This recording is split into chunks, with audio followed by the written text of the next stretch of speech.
Good morning. I hope everybody is doing fabulous. Got some tea here today. We're going to be making, I like Lipton's. This is Louisiana's. I like it too. Keeping things pretty simple today. I hope you guys had a great night's sleep. And I hope you are ready to go for today. I've got something very interesting that we're going to be talking about. But first, we got to get our creamer going. And I forgot to fill up my creamer, of course. You might wonder why I use this little green mini pitcher. It makes sure I don't go overboard on the creamer, because you guys know I could just be a little ridiculous with the creamer if I'm not careful.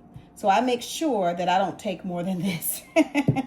That's what that's about. That's my little way to manage myself. And I'm gonna, of course, go in with my little vanilla syrup. 3 pumps is what I always do. I'm gonna have to measure how much calories is in that 3 pump.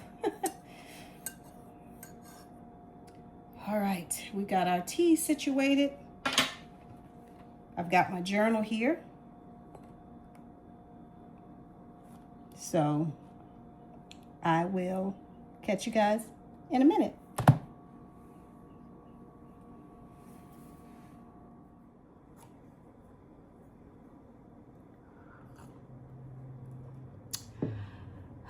Yeah, so I am excited to share with you this little project that I'm going to be doing. And you kind of heard me talk a little bit about Steve Jobs. Let me get my camera right. It's kind of crooked. Yeah, I think that's better. All right, I think that's good. You get back on point here. You've kind of heard me talk about Steve Jobs and Mark Zuckerberg, how they wear the same color shirt. They did that for years.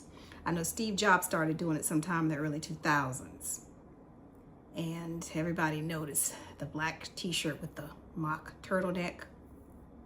We thought it was weird, but it was Steve Jobs, so we didn't say much about it.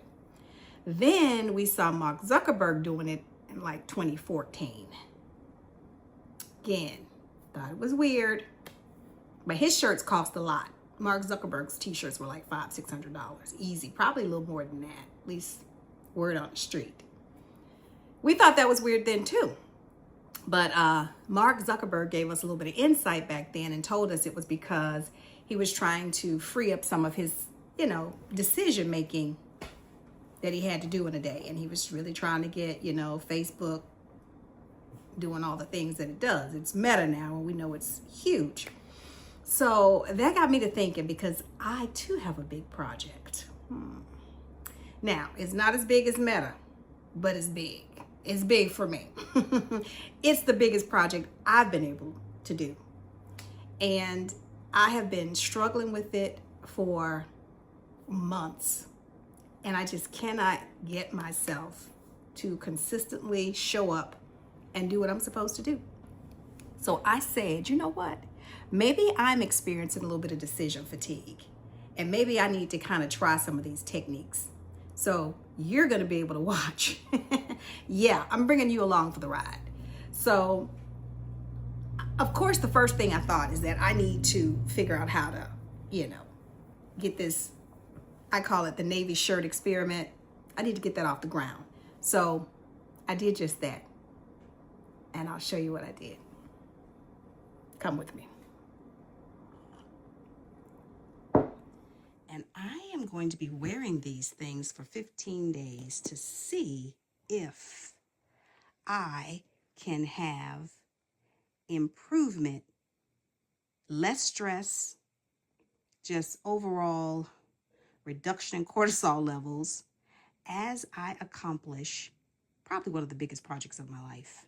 Yeah. I also have this little shirt here because I didn't see another navy blue one from Walmart that actually matched my body and worked well for my body.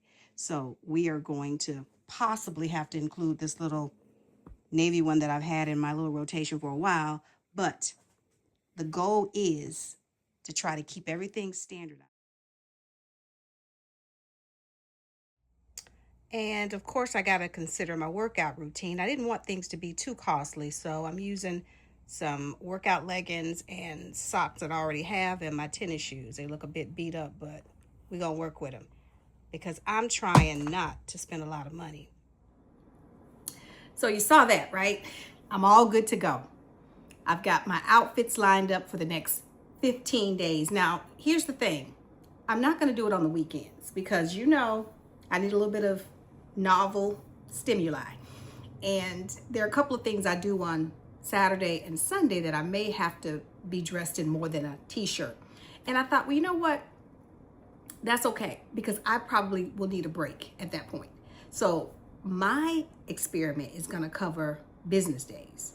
So Monday, Tuesday, Wednesday, Thursday, Friday, week 1, Monday, Tuesday, Wednesday, Thursday, Friday, week 2, and then Monday, Wednesday, Thursday, Friday. Did I do it Monday, Tuesday, Wednesday, Thursday, Friday? Yeah, Monday, Tuesday, Wednesday, Thursday, Friday, week 3. So pretty much it's going to be about 3 weeks that I'm doing this. I'm kind of trying to do that 21-day challenge kind of thing, except I'm not doing the weekends, so it's not quite 21 days, but that's okay. That is okay. We have to modify things so that they work for us, right? So I got that part. You even saw how I had the workout. Yeah, I've even planned my workout. Now, I don't work out every day because, I have to recover. My body doesn't do that just yet. So I didn't need that many workout outfits. But the plan is I've got 2 pairs of workout bottoms, black leggings. I got my socks lined up. And then I'm just going to keep my little navy shirt on. That's my plan. Because that way I don't have to be figuring out which one of my colorful workout tops to wear. I don't want to think about any of that. 1 shirt for the day, pair of jeans, and then on the days I work out, take my workout bag with my workout leggings to the gym, change it out, get out of my little slip-on black Skechers, put on my socks and my black Skechers tennis shoes, because they're both Skechers, I think, and do what I do. That's the plan. Now, I don't think I need to worry about what I'm sleeping in at night. That might be taking it too far because I don't usually put a lot of energy into that. I just grab whatever's in my sleep drawer, so I ain't gonna worry about that. But I kind of want to give you the science behind it because, this is an educational channel. Yes, it is, where I chit chat, but I do like to also educate and give you something that you can use. And so I thought it would be fitting to tell you about a couple of research articles that I found that sort of backs up this decision-making fatigue concept. And so I was in an online newsletter called The Percolator, which I think is super cute. And it says decision fatigue, how leaders prioritize in 90 seconds. So it's trying to give strategies for how they do it in 90 seconds. And it goes on to say that a 2023 study by the University of Cambridge found that 60% of the executives experienced impaired judgment after prolonged decision-making sessions. And those errors led to problems in strategy, knowing what their next plan needs to be and how they need to attack problems. And it also led to errors in how they communicated with staff and team. And they said it contributed to huge cost because the teams lost direction, projects stalled, meaning they didn't go forward, and stress and cortisol escalated. All the things I'm experiencing, right? I'm experiencing stalled projects. I can't seem to get things done. I can't get to the next step. And my stress is out the, it's just crazy. But I have found partially an answer for the stress, right? You guys know I'm still on that little supplement regimen that I started, but I haven't really been working on my online course, my big project. So that could also be why my stress level is a little down. So now that I'm about to start that back up, I need to make sure I'm watching my stress. It also had a study from Columbia University. And that study from Columbia University suggests that adults, not even CEO executives, just regular people like you and me, regular adults make roughly 35,000 micro decisions daily. That like blows my mind. And I'm thinking, no wonder I feel so daggum tired just in a typical day. And now you throw in some extra burdens that people have, like maybe they're taking care of loved ones, maybe they have elderly people living in the home, maybe they've got young children, maybe they're going through a nasty divorce, lost a loved one, lost a pet, you name it, laid off from a job. When you add all that extra stuff, it's just, you can see why we end up not being able to do those really important dreams and goals that we really want to do. That blows my mind. So it said those 35,000 micro decisions range from what to eat, how to dress, how to prioritize emails. And they say even if you're a leader, like we just talked about, that number goes up even higher, or you're going through like some major life change. And it says CEOs, for instance, make an average of 50 high-stake decisions per day. 50 high-stake decisions per day. So that's really kind of what this channel is about, my journey to become all that I want to become. And I tell you, I've got some pretty lofty goals. And I believe that a lot of people with neurodivergent tendencies, or people that dream big, we tend to be people that have something like ADHD or autism. That just kind of goes with how our brains are wired, because we're always excited and seeing things that can happen, or hyper focused on something. And I think those types of patterns of thinking lead us to want to do something great in a certain area.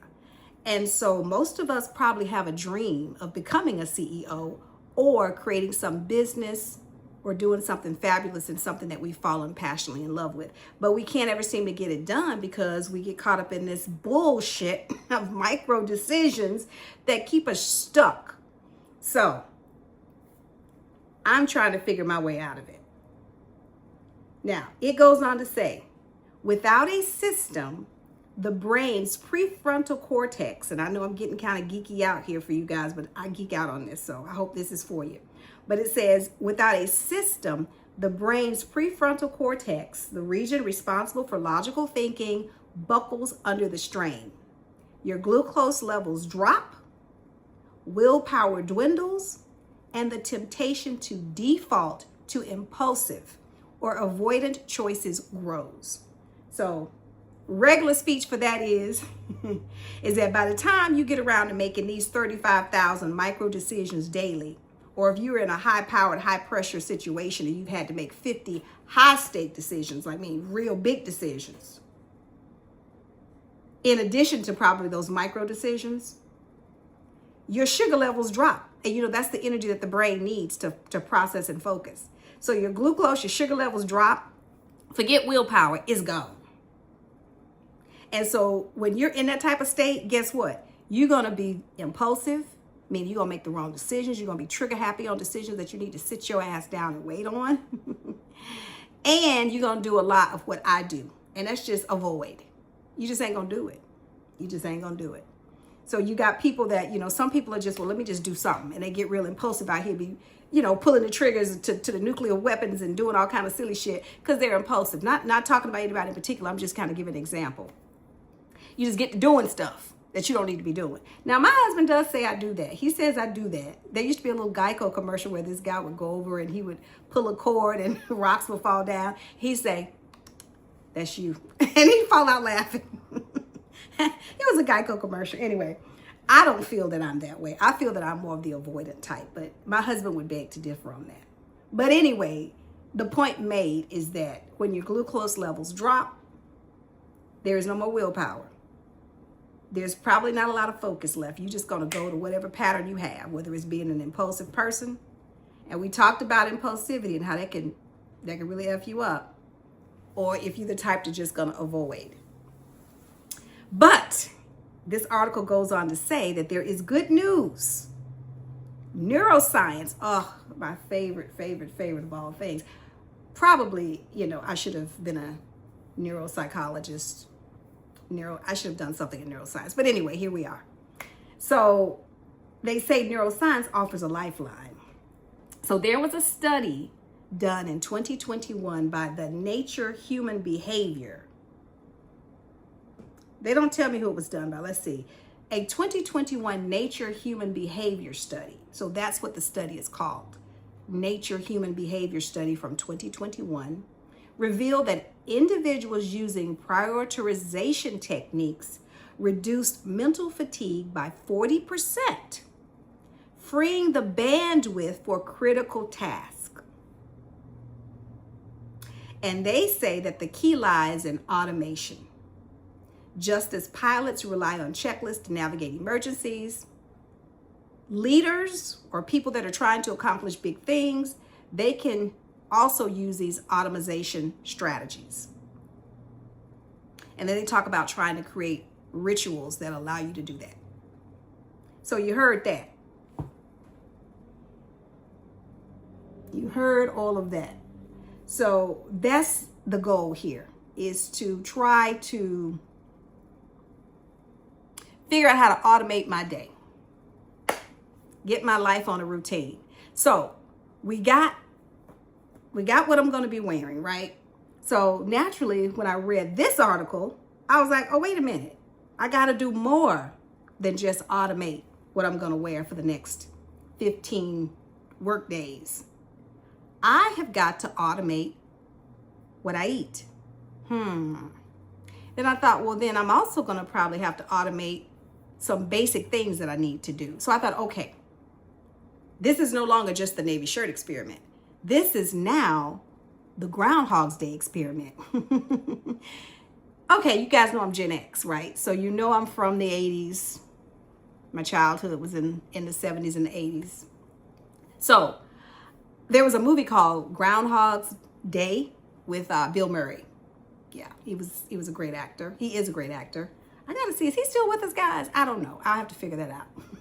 I didn't think to look before talking about it. The idea just popped into my head, so that's why I'm saying it. But anyway, he was in a movie called Groundhog Day, and what happens is, it's the same day. He has the same day over and over and over. So I'm thinking that's more of what this experiment is evolving to, because I'm trying to automate my day so that during the work days of Monday, Tuesday, Wednesday, Thursday, and Friday, I want to have the same thing that I wear, so I don't have to think about that. Decision gone. I'm eating the same thing. I don't have to think about that. Decision gone. And I'm pretty much doing the same routine.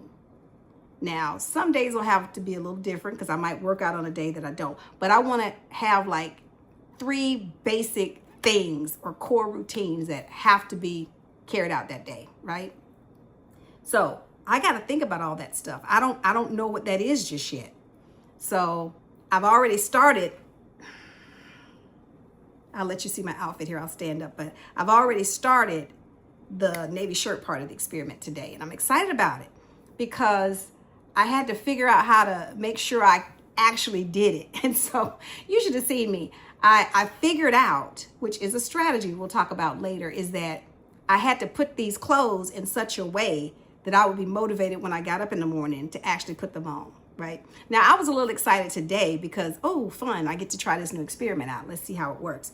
But I know going forward, I'm going to have to chain it to a routine that kind of helps me remember to do it. Because I imagine I'm probably going to get a little bored of this damn blue shirt, right? Because I like to be stimulated. So I might get a little bored of this blue shirt, but we'll see. So I thought that I would put it to a test, and I had to come up with a rubric to sort of see if all of this stuff really works. So what I'm going to do next is I'm going to be thinking about, and if you got any ideas, help me out here. I need to automate what I eat. Now I got some ideas about what I eat, and I also need to automate three activities that I need to, make sure is always my routine. And of course, one of them is going to be course building, because that's what this is all about. I'm trying to get this course finished. So I got to do that. And I want to make a rubric. And for those of you that may not be in education, who don't know what rubric is, that's just a little test. I want to have a way that I measure whether or not this event, this experiment is successful. So I'm going to sign off right here, and I'm going to be thinking about the other parts. And so you'll probably see me again, maybe later today, or I'm definitely going to pop back on here tomorrow and tell you what I've figured out as far as my meals go, because I'll be doing that. I'm going to start them today, but I will actually have it locked in what I'm doing by tomorrow. And then I'll tell you about how the whole day is automated. Now, if you guys got any ideas about what you want on the rubric, let me know. I figure we could probably have about 5 areas that I'm testing it in. And so right now, before I really get into the experiment, I want to get this rubric by the end of the day. So if you catch this and you got some ideas about what you want me to measure, go ahead and add it to the comments, because I want to have this rubric by tomorrow, because that way I can really be fresh about how I feel before I did this experiment. Because see, I got to get a baseline, right? I got to get a baseline of how those 4 parameters that we're going to assess have been impacting me. And then at the end of this experiment, we're going to take the test again. It's all going to be subjective. Well, no, I'll be able to track it based on how much work I got done. So that part will be objective. But how I feel will also have to be a part of it. So it'll be subjective and objective, So if you got any ideas about what you want to see me grade on this experiment, that would be great. But I'm excited. I hope you're excited. I hope it works, guys, because I'm hoping at the end of this doggone thing, I'll have a course that I've completed, instead of just dragging this thing month after month and it's not really. So that's all I got today. I am going to go in here and get started on what my meal plan is going to be and my 3 basic activities. And I look forward to talking to you about it again next time I see you. All right. So you guys have a good day, and I'll see you next time.